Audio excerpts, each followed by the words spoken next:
কেটা বাজিলে 6টা 12 ঘণ্টা ডিউটি আজি আমাৰ বিদ্যালয়ত বিশিষ্ট অতিথি হিচাপে আসন গ্ৰহণ কৰা ইতিমধ্যে যোৱা 31 মাৰ্চ 2025 তাৰিখৰ দিনা মৰম লাগিছে চাওক না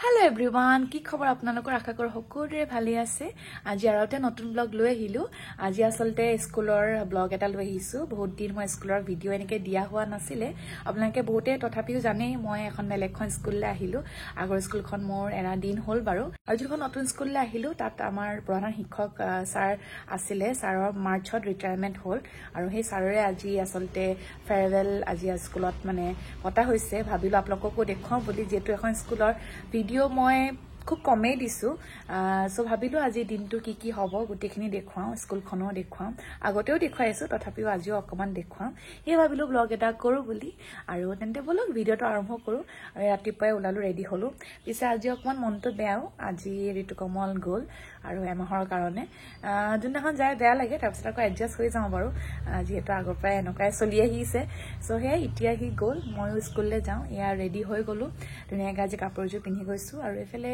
বস্তু ৰেডি হৈ আছে সাৰৰ কাৰণে এফালে হফৰা এনেকৈ লৈছো ডিম স্কুলৰ হৈ বাকি দেখুৱাই থাকিম গোটেই দিনটো দেখুৱাম আজি কি হ'ব আৰু এনেকৈ মৰম দি থাকিব আৰু আপোনালোকে যদি মোৰ চেনেললে নতুনকৈ আহিছে চেনেলটো সাবস্ক্ৰাইব কৰিব নাপাহৰিব আৰু নটিফিকেশনো অন কৰি থব যেহেতু মই ভিডিও দি থাকো সো মৰম দি থাকিব তেন্তে বলক আজি ভিডিওটা আৰম্ভ কৰো আৰু লগতে মোক কাপোৰযোৰ দেখুৱাই দিও এযোৰ মই পিন্ধিছিলো আগতে ভিডিও জানো দিছিলে নাই এতিয়া ধুনীয়াযোৰ কাপোৰ মই ধেমাজিৰ পৰা লৈছিলো ভাল লাগে কাপোৰযোৰ এতিয়া যাওঁ দেৰি হৈছে বাৰু বলক স্কুলৰ পৰা দেখুৱাম কি স্লিটু সা সাবলে ও ধুনীয়া লাগিছে ফুলটো দিয়া ফুলটো মুলে আনিছা দিয়া থ্যাংক ইউ কি খুলিছ তই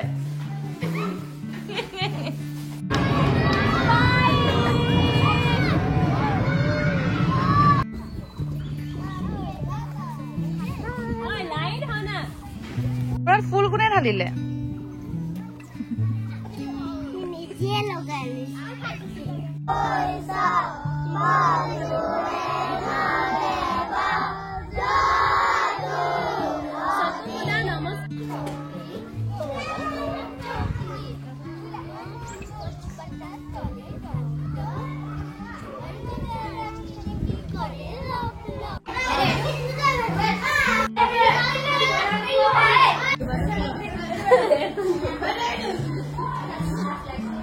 ধুনীয়া লাগিছে ধুনীয়া লাগিছে ধুনীয়া লাগিছে পটা বলালা ৰশ্মি আহিব পাৰিলা তেনেকুৱা নিজে লগালা ক'ব পালা এইবোৰ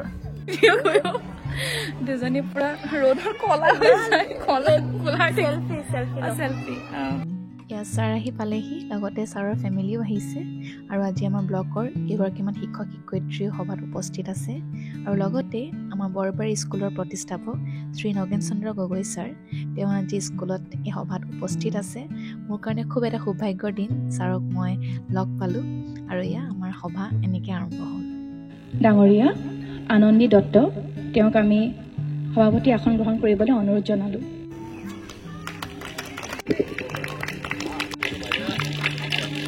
আজি আমাৰ বিদ্যালয়ত বিশিষ্ট অতিথি হিচাপে আসন গ্ৰহণ কৰা ইতিমধ্যে যোৱা 31 মাৰ্চ 2025 তাৰিখৰ দিনা শিক্ষকৰ দৰে এটি মহান বৃত্তি পদৰ পৰা ছাৰে অৱসৰ গ্ৰহণ কৰিলে আমাৰ শ্ৰদ্ধাৰ শ্ৰীযুত উপেন চন্দ্ৰ দাস ছাৰ প্ৰমুখ্যে আজিৰ সভাত সমবেত সমূহজনলৈ জয় জয়তে আমাৰ ফালৰ পৰা ভক্তি শ্ৰদ্ধাৰে শ্ৰদ্ধা জ্ঞাপন কৰিছো আজি বিশেষ ক'ব বিচৰা নাই সময়ৰ প্ৰতি লক্ষ্য ৰাখি সভাখন আগবাঢ়ি যাওক আৰু তাৰ লগতে ছাৰক অৱসৰ জীৱনৰ শ্ৰদ্ধা জ্ঞাপন কৰিলোঁ আৰু লগতে তেওঁৰ সুস্বাস্থ্য কামনা কৰিলোঁ আজিলৈ ইমানেই ধন্যবাদ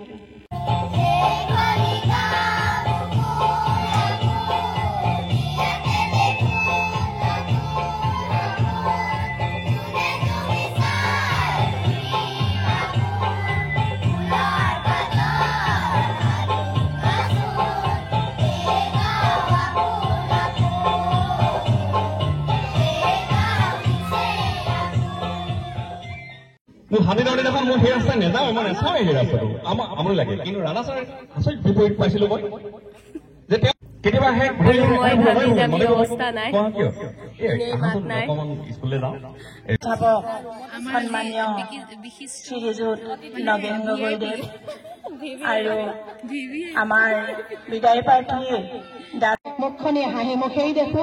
তেওঁ যি স্পষ্টবাদিতা আছিলে আৰু তেওঁ স্কুলৰ কৰ্মদক্ষতাই নহয়, তেওঁ স্কুলৰ সভা সমিতি, কেন্দ্ৰৰ সভা সমিতি উপৰিও সন্মিলনীৰ বিভিন্ন কাম কাজতো তেওঁ আগভাগ লৈছিলে, দায়িত্ব লৈ তেওঁ আগবাঢ়ি গৈছিলে।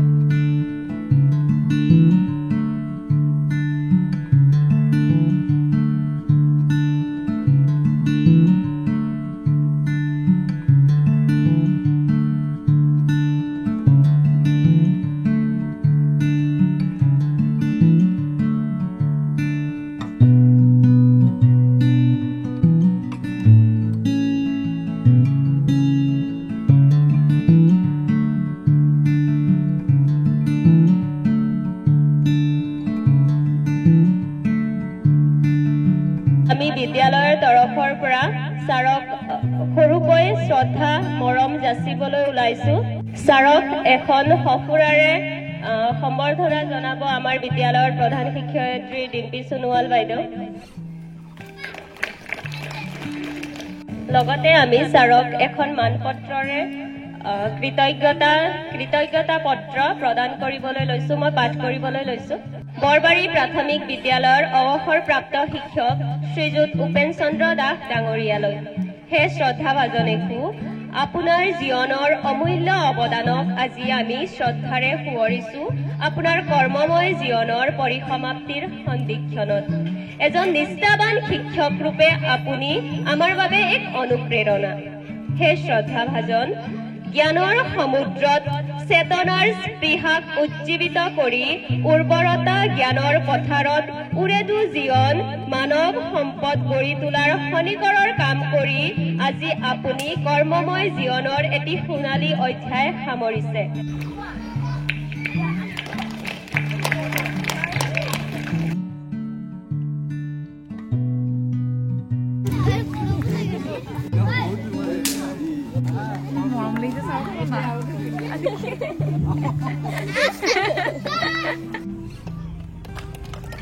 সহযোগ কৰিবলৈ মই অনুৰোধ জনাম।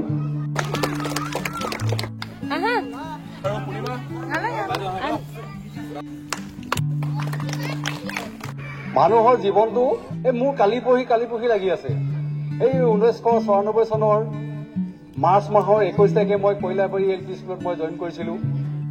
আমাৰ দিনত মই যদি যোনদিনাখন এপইণ্টমেণ্ট পাওঁ, গৈ কথাটো এতিয়াও মনত আছে। এপইণ্টমেণ্ট পোৱাৰ পিছত মই ডিব্ৰুগড় DI অফিচলৈ মই গ'লো মই 10টা বজাত দিনৰ, আৰু এপইণ্টমেণ্ট পাইছোঁ ৰাতি 11:30 বজাত। মোৰ এটা টাইম আছিলে, মই সময়টো সদায় মই সময় মূল্য বুজো। এইকাৰণে মূল্য বুজো, মোক চৰকাৰে কিবা এটা দিছে, কি দিছে? মোৰ পৰিয়ালটো চলাবলৈ দিছে। মই এটা টাইমৰ সময়ৰ সদায় মূল্য বুজিছিলোঁ। মই তিনিটা উদাহৰণ দিলোঁ, পিতৃ মাতৃ আৰু শিক্ষাগুৰু। তিনিটা উদাহৰণৰ এটা কেইটা বাজিলে? 6টা। 12 ঘণ্টা ডিউটি আমাৰ শেষ হৈছে আৰু ধুনীয়া লাগিছে। ছাৰ লগত এখন ফটো তুলিব লাগিব।